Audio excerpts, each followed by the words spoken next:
ନୂଆପଡ଼ା ଜିଲ୍ଲା ସିନାପାଲିଠାରେ ଗଙ୍ଗାତଟ ସାରସ୍ୱତ ସମିତି ତରଫରୁ ମକର ମିଳନ ତଥା ବ୍ୟାସ କବି ଫକୀରମୋହନ ସେନାପତିଙ୍କ ଜନ୍ମ ଜୟନ୍ତୀ ପାଳିତ ହୋଇଛି। ସମିତିର ସଭାପତି ବୈଷ୍ଣବ ମେହେରଙ୍କ ଅଧ୍ୟକ୍ଷତାରେ ସ୍ଥାନୀୟ ହାଇସ୍କୁଲ ସ୍ଥିତ ଏନସିସି ଭବନରେ ଆୟୋଜିତ ଏହି ସାହିତ୍ୟ ଆସରରେ ସାହିତ୍ୟ ଓ ଭାଷାପ୍ରେମୀ ଉପସ୍ଥିତ ହୋଇ ବ୍ୟାସ କବିଙ୍କ ଫଟୋଚିତ୍ରରେ ମାଲ୍ୟାର୍ପଣ କରିବା ସହ ମକର ମିଳନ କଥା ଓ ସମ୍ରାଟ ଫକୀର ମୋହନଙ୍କ ସାହିତ୍ୟ କୃତି ବିଷୟରେ ଆଲୋଚନା କରିଥିଲେ।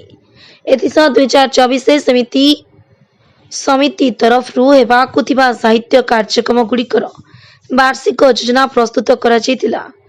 କାର୍ଯ୍ୟକ୍ରମରେ ଶିକ୍ଷାବିତ୍ ରମେଶ କୁମାର ହଂସ, ଅତୁଲ କୁମାର ପାତ୍ରଙ୍କ ସହ ସମିତିର ସମ୍ପାଦକ ତରୁଣ କୁମାର ମେହେର, ମୁରଲୀଧର ସାହା, ଲଳିତ କୁମାର ସୁନାରୀ, ପରେଶନାଥ ପାଣିଗ୍ରାହୀ, ଭ୍ରମର ବାଗ, ହରେକୃଷ୍ଣ ମେହେର, ପ୍ରେମାନନ୍ଦ ମେହେର, ବଂଶୀଧର ଜଗତ, ଲୋଚନ ମେହେର, ରଶ୍ମିରଞ୍ଜନ ସାହା ପ୍ରମୁଖ ଉପସ୍ଥିତ ଥିଲେ। ଶ୍ରୀ ଗୌତମ ମେହେର ଧନ୍ୟବାଦ ଦେଇଥିଲେ। ନୂଆପଡ଼ା ଜିଲ୍ଲାରୁ ଓମ ପ୍ରକାଶ ଚୌଧୁରୀଙ୍କ ରିପୋର୍ଟ, ଏକେ ନ୍ୟୁଜ।